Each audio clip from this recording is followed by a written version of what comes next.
tell me how you decided to start your own, because you have your own brokerage. What, kind of made you want to do that, and how was that process? So I had a great principal broker at John Scott that have really taught me the roles, and I do owe a lot of my gratitude to them because they took care of me through everything. And when I decided to go on my own, it was in 2010, and I thought, well, if I'm going to do this, I'm going to do it the way I want to do it. So I got my license to become principal broker and decided to jump on in. And since then, it was hard for me to pick up a few agents in the beginning because you're taking on a responsibility of, everything that they do out there, it's on you. So it was hard, but the second year is when I picked up my first agent. And then I've been growing ever since. So I'm at about 4 now. Oh, wow. But I don't want to go bigger than 10 because to me, I want to be able to be there for my agents all the time.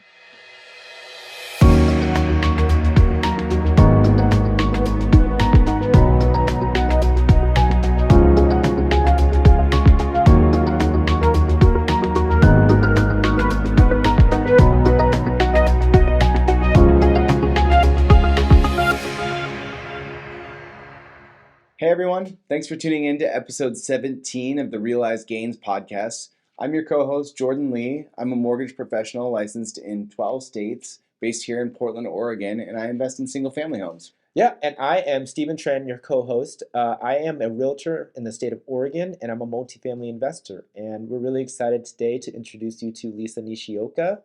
She is the principal broker and owner of Xanadu Real Estate. She's been in the industry for 22 years. She's an amazing agent, has a wonderful team, and she brought us into her home and made us some cocktails, which was really nice, and tells us how she kind of got to financial freedom by flipping. Yeah, so tune into this episode if you want to learn how to build a great business, build a team, and be able to, set up your own brokerage. Yeah, let's get to it. Hey guys, welcome to Realized Gains. I'm Stephen Tran. I'm here with my co-host, Jordan Lee. Yeah, hey everyone, Jordan Lee here, and I am super excited to be in the home of Lisa Nishioka. Beautiful house here, a lot of natural light. She's remodeled everything, including the, you didn't see earlier, but the front yard. It looks super great. So yeah, first of all, Lisa, thanks so much for having us in your home and welcoming us. I know you're quite the pro. You've been in real estate over 20 years now, right? 22 years. 22 years. Wow, incredible. So maybe you can just give us like a really quick background on yourself, like what's your story, how you ended up in Portland and how you got into real estate. So I was born and raised in Hawaii. And then when my husband from Washington came to Hawaii, I moved back with him. And then we were in Seattle for a while, and then we moved down to Portland for his job transfer, which then I started doing property management. Okay. And then from the property management, I jumped onto real estate. Had you been in property management previously, or you I just started fell into it and was in a year into it, and someone said you need to get into real estate. I think that's everybody's story, right? And you didn't have any did you have any friends or family in the Portland area? I had no one. Nobody. Wow. Yes.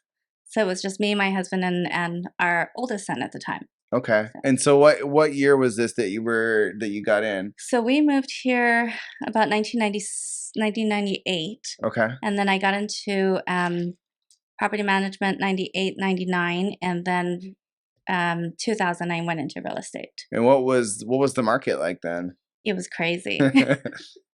It was awesome. We had it was in a period of short sales, and but it was also in a period of booming new construction. Okay. Yeah. Okay, yeah. So a lot of homes were being built then. So you were selling. What was the main thing you were selling? So I had 3 fatherly figures that took me under their wings. I called them my Larry, Moe, and Curly in real estate. But they were great. One was a real estate developer, and the other one did nothing but new construction sales. Okay. And then the third one did a lot of commercial properties. Oh, wow. So you got a nice wide view. Yeah. So I had those 3 guys. I called them my dads, and they pretty much took me under their wings. And that's kind of why I like doing the same thing for others, because I had someone to look up to when I started. And okay, so you started in real estate, and was it like a quick, immediate, or like it happened really fast for you, or Yes. how did you build? Like what was So your I secret sat weapon? I sat at open houses at their subdivisions, where I started getting my clients. That's where I found the first set of my investors. It Hmm. was a huge group of Asian investors from Chicago. Oh, And then they came to my subdivision, and I was like, great, let's start. And they were like, we're going to pick up 5 properties. And I'm like, wait, what? Oh, that's a great start. I love that. I'm like, wait, huh? Can you send me those clients? You know? And I'm like, first day on the job. Yeah, I'd like so to I'm buy like, 5 tell me homes from about you. your guys' thing. And they said, okay, here's our deal. Any subdivision you find that has the first 2 phases, we want in. Hmm. And we will get as much investors involved as possible. And from their perspectives, they're trying to get in semi early into the development so that by the time the development's complete, they're ready to sell and realize their gains. Or Right. So they hold it for 3 to 5 years, Mhm. and then they take it and they move it to the next development. Hmm. So we kind of went through a whole systematic over and over repeats. Wow. So how many homes did you end up selling for that group approximately? Gosh, well, I was realtor 30 under 30, top realtor Oh, 30 you Oh, were 30 my and 30? first year. Nice. That's Um, amazing. Yeah, I was one of the top producers, John L. Scott, Uh-huh. 2000. And I initially went into it thinking we're just going to do this just for fun. Uh-huh. And my husband supported the family. So I said, okay, let's go in and I'll have fun. And it turned out to be a full-time thing. And I never stopped since. Yeah. But sorry, with that original that like group of investors that was buying homes, I mean, how many were you able to convert from that group? I think for over the period of time, we probably sold about 10 or 20 deals a year within just that group alone. Just that Wow. group. So one random connection at an open house ended up converting to Mhm. to somewhere around 15 homes per year for how many years? I want to say for oh gosh, I want to say for 10 years at least. Holy shit. So, That's so within great. that, Yeah. they've been referring me to other investors Uh-huh. out of different states. And so just kind of just kept trickling away. Wow. And did you kind of like follow along their lead and start buying as well? Yeah, so what was happening was some of my investors were buying new construction and some of them are buying resale, but were buying houses at auctions Okay. and flipping them. Uh-huh. And so part of my job was to make sure the numbers were right. And there's a lot of the homes we can't get in to see if you're buying it at auction in the stairs. So Yeah. Yep. I would be that person that would get the list from the attorney and then I drive over there real quickly and there's a window open, I find my way in. Oh, like you literally. Oh, well, I don't want to say we're breaking any laws, but you No. you went in. I went in if it was open. Yeah. Yeah. It's like, so I did things like that and I would report back to them and they'd be okay, let's go to the court steps. And we did that and we picked up a few that way. And as I was doing that, I was realizing, why am I just only helping my clients? Why am I not involved myself? Mm-hmm. And that was at the point where I decided I need to get in. So I aligned myself with a bunch of my hard money investors, and we went and I did the same thing with my clients. I always gave my clients first option. And if they Right. didn't purchase it, then I would pick it up and then I would flip it. Okay. I never held things because for me, I didn't want to hold it. I wanted to flip it and Get get that rid quick of it. paycheck. Yes. So we did that when the market was in short sale mode. And I picked up about 4 homes, I think, maybe 2 homes a year. Then the last year I did 4, negotiated everything with short sales and from the banks to the closing. And I haven't stopped since. Mm. And so are you still on that same flipping mindset? Are you I am, converting but some into we- longer term rentals? Or? When we moved here, I decided to put all that on hold and work on my own home. Mm. Because like my husband said, you keep flipping all these houses, but what about your own? So we did this, and now I'm ready to get back into the game. Okay. Okay. What's the next move? Is it just continuing to flip, or We actually took a trip to Portugal and Mm. we just came back, and the whole purpose of Portugal was to see where we can pick up homes for Airbnb. Mm-hmm. And so we've discovered Porto and Lisbon, and I think I'm still torn between which one I want to invest in. But you're gonna go for one there.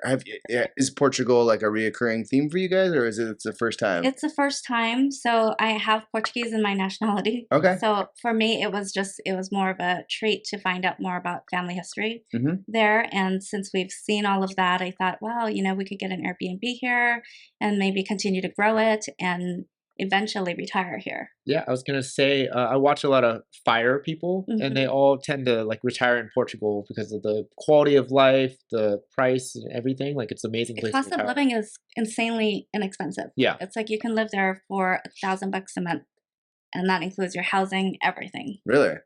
All I know is that they have really good custard tarts there. Oh, I can make it. I'm gonna make it. Oh yeah. So, price of you're looking at Airbnbs. What is it? What are you looking at in this market? So there's some condos in there that start off like 280 Okay. or American dollars. 300,000 American dollars. Okay. So it would be about 280,000. And you can't get a loan for that, right? You got to go all cash. You can do it via hard money, or there's ways that you can get it. I'm sure, and that you've got some ideas on that. I'd love to. I don't collateralize property that's not on U.S. soil. Yeah. But that's kind of where we were thinking. We pull out our investments here. Or yeah, you could pull out equity from a property here and then use that there. That makes sense. Yeah. Oh, okay, interesting. And then from a business perspective, Airbnb wise, what does it cost to like rent an Airbnb there of the places you're looking at? So they are, I want to say if it's a 2-bedroom, you can probably get maybe like a good, what was that? It was like $50 a day or something like that. Yeah. So it not crazy cash flow, not but crazy, but eventually over time, you can pay it off quickly and get in. And in terms of like times to visit Portugal, you were just there, right? And so while it's kind of cold and rainy here, what is the weather? Is it? It was super hot. Like pleasantly hot?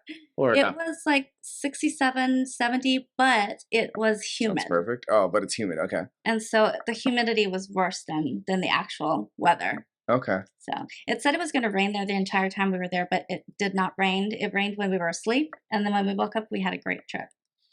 And so while you were there, were you able to like find somebody that, you're thinking about making this real estate investment over there? How do you trust, somebody, like, is there an agent over there? Yeah, across the world. Yeah, like, right. Is there a property manager? Like how does that part work? I've been researching of realtors there yet, and we haven't, settled down if we are actually doing it. Right. So until I do, I'm just going to still interview and just take a look at realtors there that I can trust and build a connection with. Something I'm curious about. I obviously am a realtor here. I know real estate works differently across the world. Like, do you have any idea of how it's different there, like in Portugal? So there's so many more rules than we do here in the U.S.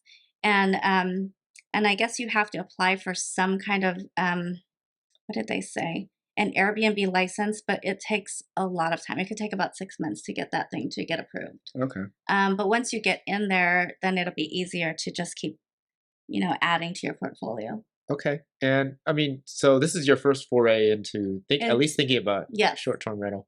Any thoughts of like just giving it a try here or in the general area? I've only flipped homes here. I had one of my homes rented in Sherwood for 3 or 4 years, and we had an excellent tenant, and I was happy with it. But then, with the new laws and everything's changing and rental market with lots of rules for tenants, and that's kind of scared me out a little. Yeah. So I'm just holding on to it and waiting for the right moment to get back in. Yeah. No, like I said, I work with a lot of investor clients, and they're like, "Oh, I want to buy in Portland," and I'm like, so for short-term rental, I'm like, okay, well, let me slow your roll. Like I know you think it's the best idea because Portland has all the trendy food carts and everything, but yeah, it's a lot harder than you think, and it is super hard, and especially in Multnomah County because we just moved to Multnomah County. You have more taxes, more fees to pay for being a landlord here. Yeah, no, I actually have properties everywhere but Portland.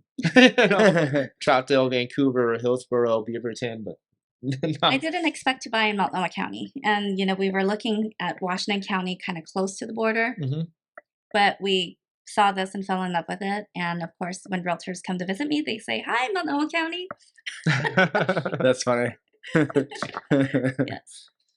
So going back to your real estate business, eh, tell me how you decided to start your own, because you have your own brokerage. What kind of made you want to do that, and how was that process? So I had a great principal broker at John L. Scott that have really taught me the roles, and I do owe a lot of my gratitude to them because they took care of me through everything. And when I decided to go on my own, it was in 2010. I thought, Oh, it's been 12 years now. yes, Wow. it has been 12 years. Congratulations. Thank you. And I thought, well, if I'm going to do this, I'm going to do it the way I want to do it. So I got my license to become principal broker and decided to jump on in. And since then, it was hard for me to pick up a few agents in the beginning because you're taking on a responsibility of, everything that they do out there. It's on you. So it was hard, but the second year is when I picked up my first agent, and Okay. then I've been growing ever since. So I'm at about 4 now, Oh, wow. but I don't want to go bigger than 10 Okay. because to me, I want to be able to be there for my agents all the time. Right. You want to provide that kind of Right. concierge service for them. Right. So we have a little boutique brokerage. They're able to come here and use my kitchen table for meetings, or we have our meetings here. We also use our title companies. And but mainly, we go to our clients' homes and just give them the personalized experience. It's kind of amazing, like how much do your clients, because it's pretty rare to have a real estate office in your personal home. How much do your clients kind of comment on and appreciate the fact that you're sort of like, bringing them into your house? Is that a big difference, you think? I won't bring everybody here, Sure. but for the most part, it makes my clients feel more welcomed and more like we're a family, and that they can, we're a team, that we work together closely. Right. And do you host I mean, I know you had a networking event here last night and stuff too, so it's kind of nice to be able to, bring people into your home and host that as well, huh? Yes, I love to entertain. We heard, yeah. We have stories from the networking event. So. We couldn't attend. It was a Asian women in real estate event, so Yeah. clearly not me. Sorry. So, Sounded like a lot of fun. Yeah, we did. We had such a good time. A lot of women's stories. It was fun. And it was just a camaraderie and, very empowering to have them all here, and we all enjoyed each other's presence. So, I feel like, not that Portland's the most competitive in terms of the real estate industry. It's not like everyone's fighting each other that bad, but I do feel like there's a difference between walking into somebody's home rather than walking into a brokerage where it's like a competing brokerage. It's got all their branding on it and stuff. It just feels a little bit more, I don't know, relaxing at home. yeah, for sure. And, it is a safe space for all of them to come, and, we all just kind of collaborate. I just felt so like overwhelmingly satisfied to see all these women growing together and sharing their knowledge with each other. yeah, I mean, I would love to kind of find out what is it like being a minority owner of a small business here. I've never really had any issues with that.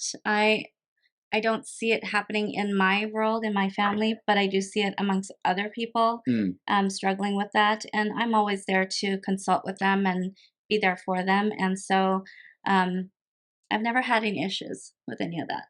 Okay, yeah, that's good. And I mean, obviously, like we had the networking event, and there's a whole community of people who need to be supported and feel welcome in Yes. Oregon and in this community. So Yes, and definitely to empower themselves. They all left feeling rejuvenated and lots of smiles in their faces. So if you were to recommend, I mean, obviously you have a lot of experience selling, you have a lot of experience flipping and investing. If you were to recommend to somebody, one of our listeners who was thinking about getting into real estate, not really sure if they feel comfortable making that first step, how would what would you say to that person to kind of like help them realize it could make sense for them financially? Well, NAR has started a new program called the NAR Aspire, and it is a program that I thought, I was a mentor of it. And for me, I wish that when I started in the business, there was a program like that. But it's there now. And if people are just considering getting into the business, they should sign up for a NAR Aspire class because it's free to the public for people that want to just, especially AAPI, if you want to know about real estate, a lot of people want to know, but they're afraid to ask. Yeah. And you can get onto this classes. It's all on Zoom. And they match you up with a mentor and a mentee. And it's a 4-month course, but you just meet maybe 4 times a month. And you just talk to your mentor, and you have tasks that you have to do together. And it'll decide if they want to get involved in real estate or if they're not. And also, real estate is not just selling homes. There's so many other different avenues in real estate. Oh, this is a class for someone that's thinking about becoming an agent. An agent or anything in to do with Or real like property estate. manager Or a mortgage broker. or mortgage, yeah. And, there's so many different areas in that, but it actually gives them the tools to identify, oh, great, I want to get into real estate. Okay, now which area of real estate do I want? Do I want to get into real estate investing, mortgage lending, and the list just goes on. Yeah, I definitely should have taken that class. Right? See, because we never had that when, I never had that when I started. But I was lucky to have a bunch of great mentors. I mean, I started on a dare, so I really wish I had like some sense in terms of what somebody was doing. So I just heard from one of my buddies who also got his license at the same time that his brother was killing in real estate. We can beat his ass. Let's do this. And that's all the motivation I needed. So that's funny. So. Yeah. What about for like a general consumer that's just wanting to invest in real estate, but they're not sure how to get started? Maybe they own a home, their first home, or maybe not even that. But they've seen, other people and like gain family wealth, generational wealth through real estate. And they're tired of, just putting money in the 401k. How would you suggest for someone like that, a first time investor, to get started? So I have one of that right now with me. It's still one of my clients, but he started with me when he was 26 years old. Okay. His dad gave him maybe a couple $1,000s. And he says, Lisa, let's go and invest it. And I said, okay, let's go buy a condo. So we took that condo, he took that money, and then he said, he's like, I think I need to go bigger. So I said, okay, let's start with a duplex, and you can live on one side, you can rent the other side out, and we'll go that route.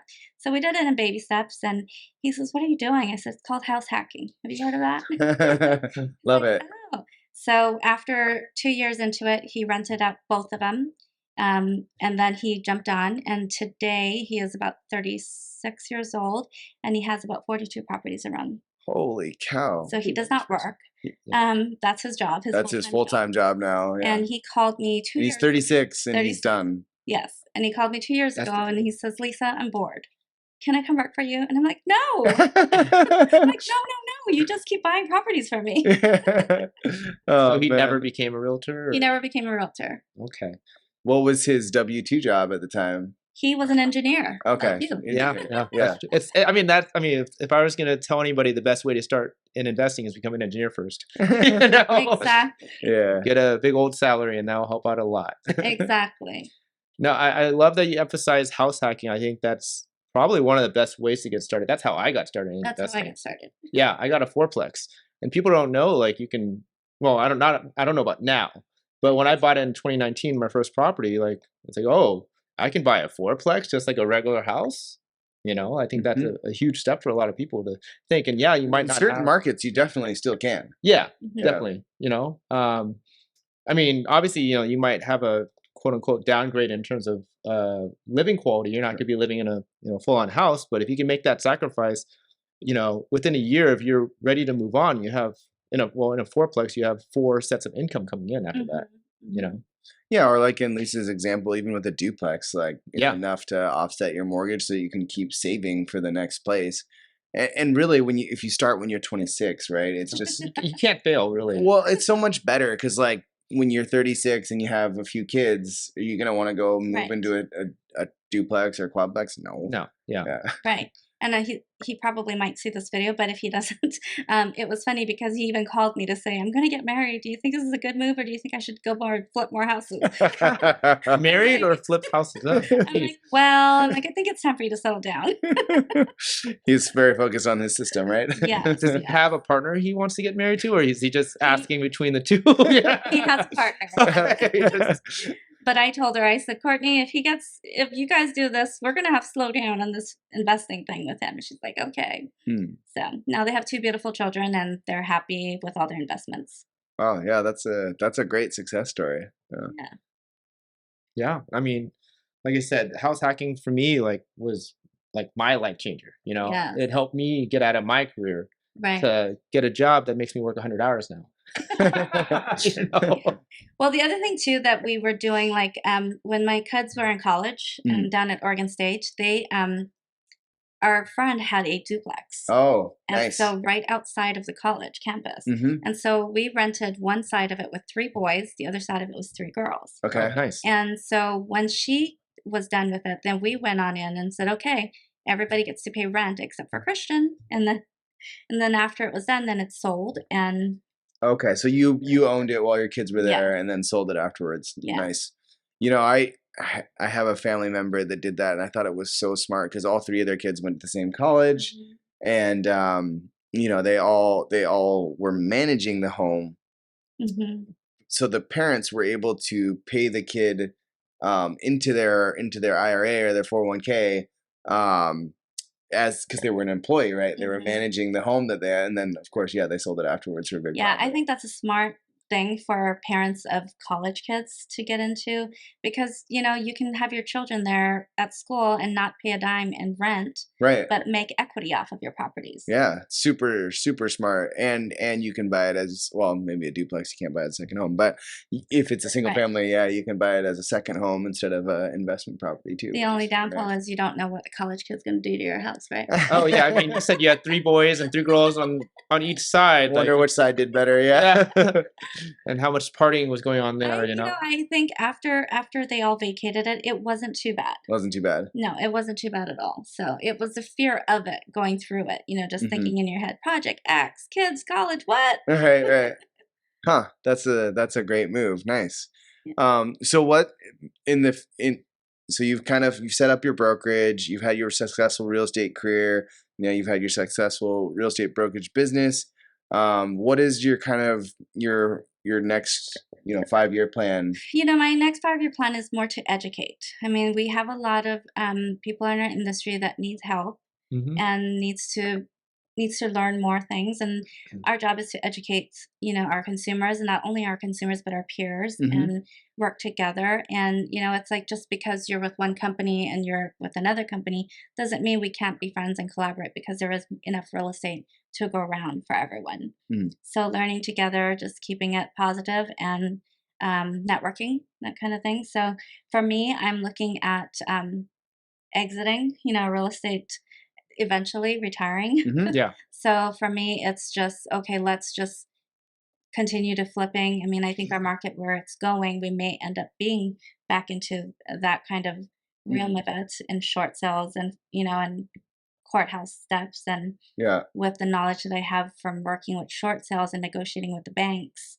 um, long hours with bankers on the phone with them, for you'd have to like block off half your morning just to call and negotiate on behalf of your clients. Hmm. So those kind of things will be coming. I feel that it would be coming back, but how soon? I don't know.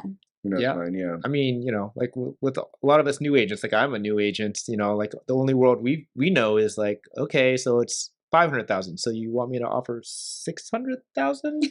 So like that's the only world we know. So, Yeah. I know it's becoming a lot more challenging for a lot of agents. I know a lot of agents are falling off, Right. you So know? that's what happens in a down market. Yeah, in a down market. And obviously I love the idea of education because, it helps us become a better fiduciary for our clients, because that is like 100%. the number one thing we should be focusing on. Right. Yeah. And when you are successful, we're all successful as realtors, Mhm. because it's a team thing. It's not just there's one brokerage or another brokerage. It's we all work to keep our clients happy, and it's all of our reputations. Yeah, exactly. And I mean, relationship business, like, Yeah. Yeah. So for the newer kind of real estate agents, I feel like in real estate it's really hard to get a great education in terms of a real estate education. And at least in my opinion, most of the very successful agents have worked with a good mentor. What do you what advice do you have to a newer agent to be like? How do you be a good mentee? How do you seek out a good mentor? Because I know you had you mentioned that you had a few great ones, and now you're interested in filling that role. What are your thoughts on that? Well, when I first started real estate, what I did was I interviewed a bunch of offices, but most importantly, once I interviewed them, I went in there and I sat there and just kind of observed what was going on in their office to see what kind of people, what kind of energy was in there, and if it would fit my own aura and how I felt. Mm-hmm. And if it felt so like stuffy, I left and went somewhere else. Mm-hmm. And then I just kept interviewing until I found the right place. And when I walked into John L. Scott years ago, it was like, oh my gosh, everybody is so amazing here. And I love this happy energy. Great vibe. You got to find the right vibe. Yes. So what about like, is there when you're looking to train someone and like actually spend energy on a new agent, is there a quality or something that you're looking for in a new? I want to see someone that's very motivated, that is a go-getter. Mm. But most importantly, I do my training with people with hands-on. Okay. I don't necessarily do it all in the office. Mhm. I take them out in the field. So you want someone that's like, hey, let's get in the car and go. Yes. Okay. Yes. We go out, we look at land, we look for any blur land, and I have an acronym that I use within those land. Like if you see a piece of land, okay, let's talk ZATUM. ZATUM. Okay. And that's the only way you'll remember everything you need to know about land. Meaning Z for zoning.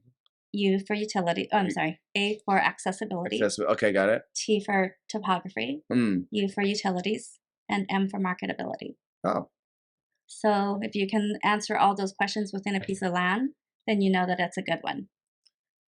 That's a good point, because you can't look at a bunch of plats of land and be like, oh, that one sold for this amount, so it's worth this amount. If the zoning's totally different or the topography is totally different, right?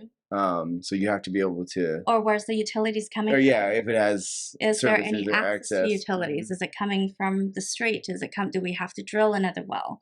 I did a lot of land sales back in the day, and up in Parrot Mountain in Sherwood, the land to dig for well, you'd have to go way below 175 feet. Oh, yeah. And I'm like, wait, are we done yet? Nope, we're going. It was like the Energizer Bunny. It keeps going and going. That's interesting, yeah. And so for the layperson, I mean, what's the difference in that? Like, so when you're drilling a well, is there huge cost difference? A huge cost difference depending on how far. So you want to know what your GPM is for the homes in the area before you actually take on a project like that. So those are the things that you can research. But through the word ZATUM, you can it's so much easier to stay on track of what you need to know about the property. That's great. That makes a lot of sense. Yeah. And like what percentage of your business is like land sales? Seems like if you're teaching your agents to know about land, it seems like it's something you're really focused in. I teach my agents pretty much all areas. I have done quite a bit of land, but I still keep up knowledge of land.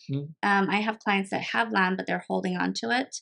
When I see land, I always inquire about it just for the knowledge sake of it. And then when time comes around, then I'm there and I'm ready. Yeah, well, that's amazing. Yeah, but I mostly do residential or multiplexes. Okay. Yeah, what general area? Just Portland? I do everywhere in Portland. I've done lots out in Forest Grove areas, Washington County. I do a lot of Multnomah. I do some out in Gresham and Troutdale. Yeah. But I will basically go wherever my client wants to go. Yeah, I have one in Pendleton right now. I didn't even know where that was. Escrow. They've got casino there. Oh, did they? Yeah, I'm gonna have to drive out there at the end of the month, and it's a 3.5-hour drive, so I'm gonna have to figure that out. Yeah, you'll have to take a small potty break at the casino, right? And spend it. Yeah, potty break. Break. Definitely. Yeah, and just a quick turn back to investing. I did want to see how you felt about the flipping with all the capital gains and why you didn't decide to hold anything. So I made sure that the numbers were right when I flipped it. I didn't want to hold it was because I didn't want to be a landlord. Yeah. So that was my main thing, is I didn't want to be a landlord. I wanted to just flip it and take the profit. So when I looked at a home before I had my contractors look at it, I did the numbers and made sure that even if I paid the early capital gains tax, I would still come out ahead. And that was the only way I would buy a home, is if the numbers were right. Yeah, I mean, I think that's a great lesson to a lot of our listeners, because a lot of people that not push into try to get to investing, but they say, I don't want to be a landlord. And there's lots of options to not be a landlord. Right. Mm-hmm. I mean, you could always, even if you do hold on to it, get a property manager. You're not the landlord, so. Right. It was just so much easier to take the money and have it liquid to just keep moving it on to another property. On to the next project. Especially in the 2000 markets, of that time frame, things were just coming up like crazy, and it was like candy falling from the sky. I was like, I gotta get that property. No, I can't yet. Hold on. Let me sell this one first. So for my contractors, they were really, they put up with me a lot, but I did give them like a really short time frame. Yeah. Like, okay, you have 3 months. That's all you have. At the end of 3 months, the house is going back on the market. So make it work. Okay. No, that's a good lesson to know. Yeah. 'Cause I've had a lot of projects drag on much further than that. Oh, yeah. Time frame. Yeah. Oh, yeah. I mean, so if people are looking to get a hold of you or trying to know about your business and get to contact you, how can they find you? You can reach me at xanadurealestate.com, or you can come on Xanadu, how do you spell that? XANADU Okay. realestate.com, or you can locate me on Facebook at Lisa Nishioka, realtor. Okay. Or Instagram, I'm known as Mama Nish because of my Hawaii clientele. Mama Nish. Love it. Yeah. I tried to change that once, but it just wasn't possible, because whenever people came to me, they said, "Hey, you're Mama Nish. Can I work?" I'm like, "How did you hear that?" And so it was something that I just never ended up changing because of that. We do have a lot of Hawaii network connections and a lot of referrals from Hawaii, as well as from here. We go back and forth. So Great. That's awesome. Yeah. Well, thank you so Thank much you for so being on much. the podcast. thanks Yeah. for having me, you guys. I mean, this is fun and real.